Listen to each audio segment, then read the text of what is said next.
Hello, everyone. Happy Wednesday. Look, I got a haircut. And by haircut, I mean my wife shaved it all off. And yesterday I looked like this. And now it's all short. So I learned something about myself in the process. I am mostly forehead. So I've got that going for me, which is nice. I wanted to speak with you today and share a thought that I've been thinking about recently. I wanted to talk about our heroes.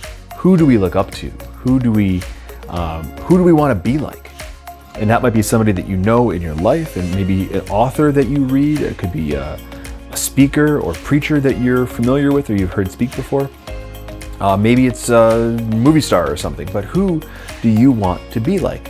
Who have you held up in your mind as like, I want to be like that guy? And that's an important question, because we kind of idealize people, right? We have this picture of this perfect person in our head, and we want to be like this perfect person that we see in our head. And it doesn't always pan out. One of the guys who I wanted to be like, and still kind of want to be like, when I read about him a lot when I was in college, was a guy named John Wesley. And John Wesley lived a fascinating life. He had just a tremendous ministry, and he did so many things for the kingdom of God. And I have a special place in my heart for John Wesley. And I thought, man, I want to be like that guy. So I started reading more about John Wesley. Who was he? What was his life like?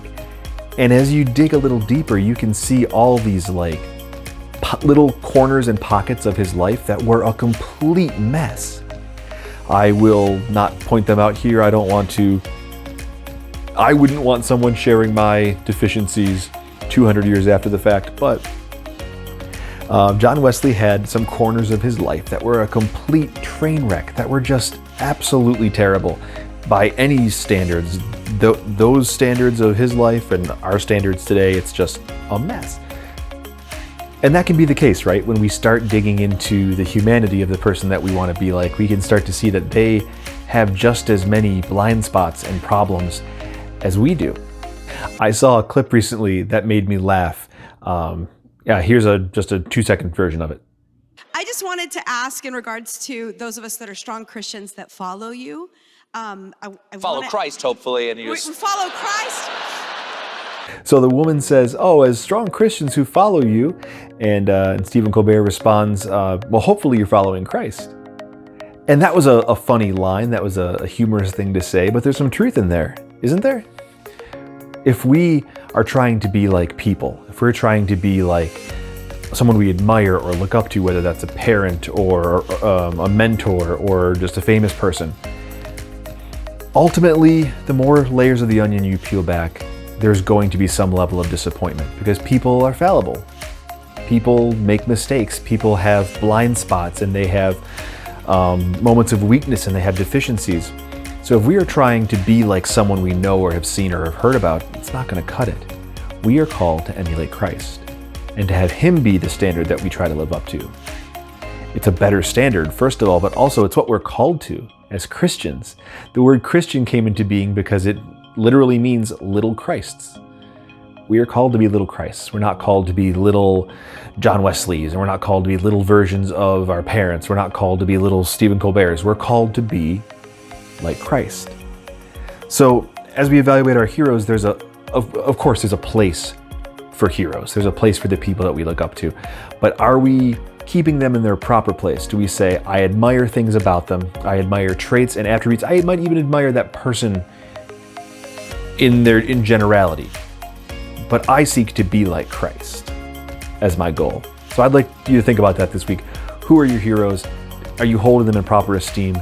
And do we want to be like them or like Christ? And that's a very important question to ask ourselves. Once again, I want to just mention that our virtual food drive ends this Sunday is our last day for the virtual food drive. So if you wanted to donate, opcommunitychurch.org is the place to do it.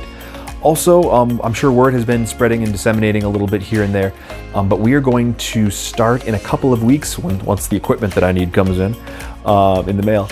We're going to start doing parking lot services at church. We are going to have drive-in services where everybody can pull their cars in on a Sunday morning, and you can see Sandy, our piano player, play live, and you can see me preach right in front of you. and you'll be able to listen to it from the comfort and the clarity of the inside of your car.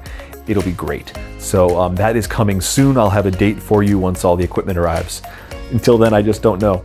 So thank you all for bearing with me as we've been apart for so long, but hopefully in the near future we'll be able to get together a little bit more than we have now. And I don't know about you, but I'll take a little bit more at this point. So I hope you're doing well. God bless.